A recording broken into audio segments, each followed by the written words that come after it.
Israel और Hamas के बीच cease fire की कोशिशें बहुत हुई, लेकिन नेतन्याहू की एक जिद ने अब हर कोशिश पर पानी फेर दिया है। नेतन्याहू का दावा है कि हमास ने रेड जोन में ऐसी 150 सुरंगें तैयार कर ली है जहां से वो इजराइल की सेना पर बड़े हमले करना चाहता है, और इसीलिए कहा जा रहा है कि इजराइल अब खूनी कॉरिडोर में लगता है बुरी तरह से फंस चुका है।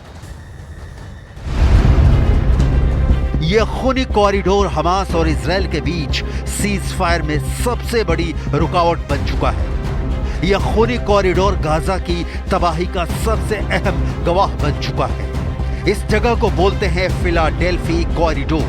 यहाँ कब हमास का बम दस्ता किसी सुरंग से निकलकर हमला करेगा, यही खौफ बना रहता है। अल्लाहु अकबर, अल्लाहु अकबर, अल्लाहु अकबर।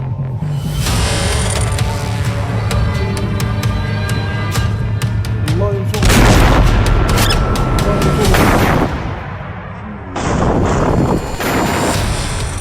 अल्लाह यंसुर।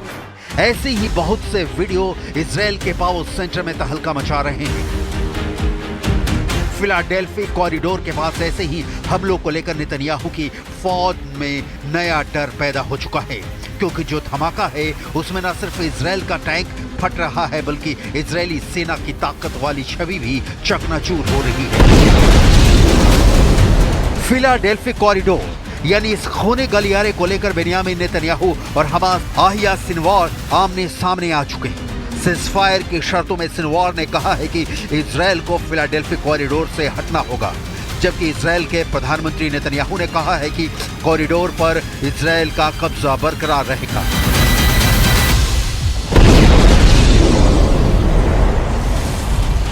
अब क्या है यह खूनी कॉरिडोर और इजराइल हमास के युद्ध में इस कॉरिडोर को लेकर सीज फायर वाली डील क्यों अटक गई है, इसे बहुत गौर से समझने की जरूरत है, क्योंकि यह ऐसा मुद्दा है जिसे ना नेतन्याहू छोड़ना चाहते हैं और ना ही याह्या सिनवार। फिलाडेल्फी कॉरिडोर यानी खूनी कॉरिडोर, इसके एक तरफ गाजा है और दूसरी तरफ मिस्र, और यहाँ इस वक्त पूरी तरह इजराइल का कब्जा है। वो फिलाडेल्फी कॉरिडोर से हटना नहीं चाहता।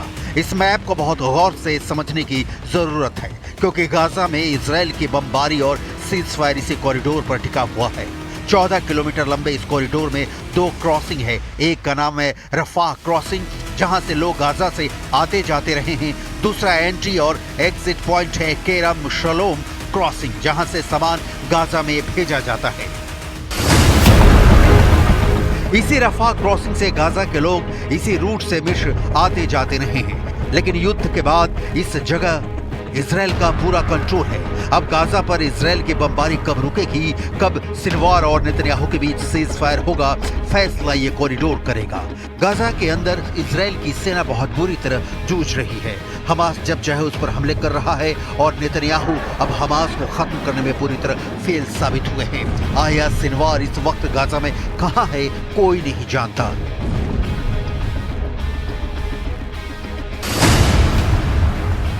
शक पूरा है कि वो इस वक्त फिलाडेल्फी कॉरिडोर के आसपास से ही गाजा में हमास को कंट्रोल कर रहा है, यानी खूनी कॉरिडोर से ही इजरायली सेना पर हमलों के सिग्नल रिलीज किए जा रहे हैं। एक बार फिर मैप पर देखिए फिलाडेल्फी कॉरिडोर। इजराइल का दावा है कि इसी कॉरिडोर से हमास को हथियार सप्लाई होते हैं और इसकी सेना और उसकी सेना का यहाँ रहना जरूरी है। इजराइल का दावा है कि उसने इस कॉरिडोर के आसपास 150 से ज्यादा सुरंग मिली है, जिससे हमास को हथियार सप्लाई होते रहे हैं। नेतन्याहू लगातार कह रहे हैं कि हमास को पूरी तरह रोकना है तो इजराइल की सेना के पास और दूसरा कोई रास्ता नहीं। लेकिन 14 अगस्त को इजराइल के मिलिट्री चीफ हर्जी हलेवी ने फिलाडेल्फी कॉरिडोर पर क्या कहा था, बहुत गौर से सुनिए। פילדלפי זה דבר חשוב כי זה מטפל בהתעצמות. אנחנו מכינים אבל אפשרויות לכל דבר שהדרג המדיני יחליט.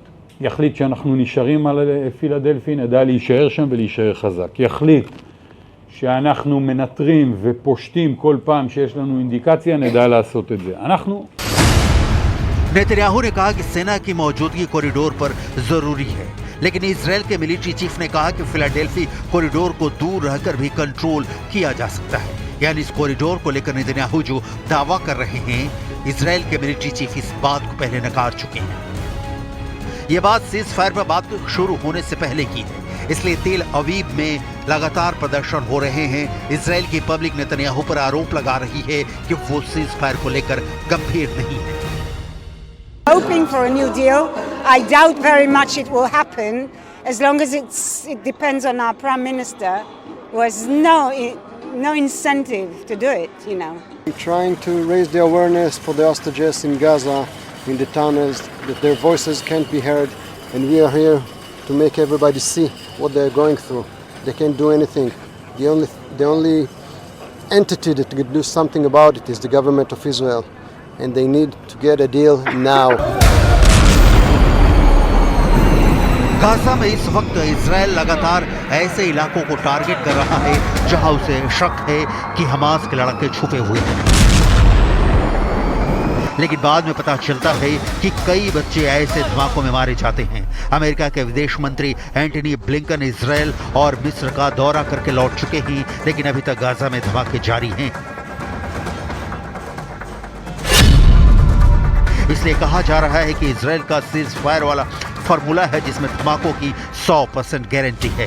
सीज फायर का फॉर्मूला फिक्स होने से पहले इसके 5 दुश्मन एक्टिव हो चुके हैं। इन 5 दुश्मनों की लड़ाई ही सबसे ज्यादा खतरनाक है। क्या सीज फायर का दुश्मन नंबर 1 इजराइल है?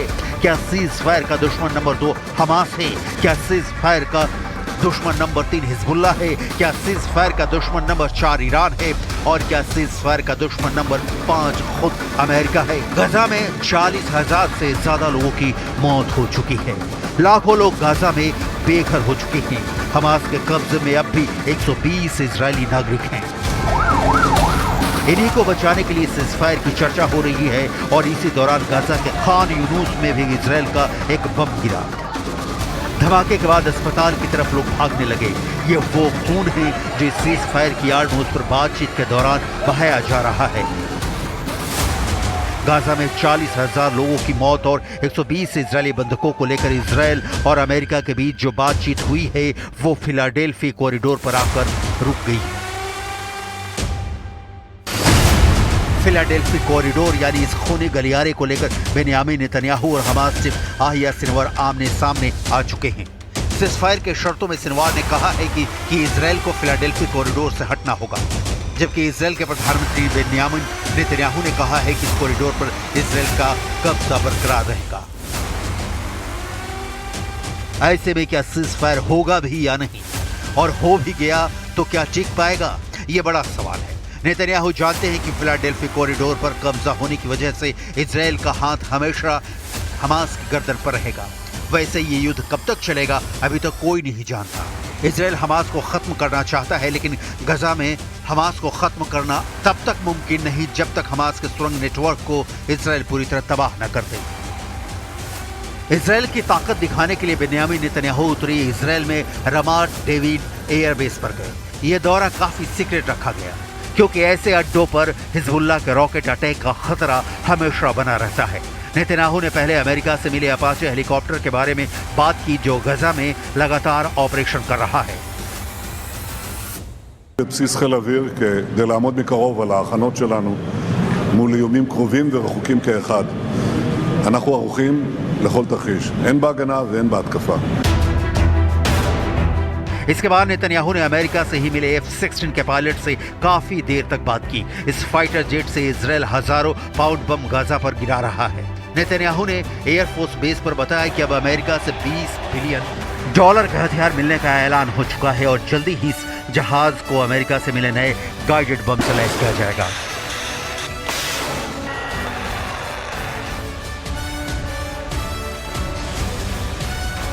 חיל האוויר הוא אגרוף הברזל שלנו שיודע לפגוע בבטן הרכה של אויבינו. הצוות הקרקע, הטייסים, המפקדים פה עושים עבודה הירואית והם מוכיחים את זה פעם אחר פעם, ואם נצטרך נוכיח את זה שוב וביתר שאת. इजराइल के स्पेशल फोर्स का पूरा फोकस अब याह्या सिनवार पर है। वो गाजा का चप्पा चप्पा छान रहे हैं। इस्माइल हानिया की हत्या के बाद याह्या सिनवार ही लाइमलाइट में है, इसलिए गाजा में उन सुरंगों को तलाशा जा रहा है जहां सिनवार के छुपे होने की खबरें मिल रही हैं। इसराइल की फौज 24 घंटे इसी मिशन पर लगी हुई है। वो हानिया के बाद अब किसी भी हालत में सिनवार को मौत के घाट उतारना चाहती है। इसराइल की सेना बता रही है कि सिनवार का अगला ठिकाना वही होगा जहां इस वक्त मोहम्मद दाइफ है, जहां इस्माइल हानिया को पहुंचाया जा चुका है। यानी इसराइल ने एक नई खबर तैयार कर ली है जिसे सिनवार के नाम बुक किया गया है। दाइफ और हानिया के बाद तीसरी कब्र में सिनवार को पहुंचाने की तैयारी है। यानी हमास की लीडरशिप को खत्म करने का पूरा प्लान तैयार है।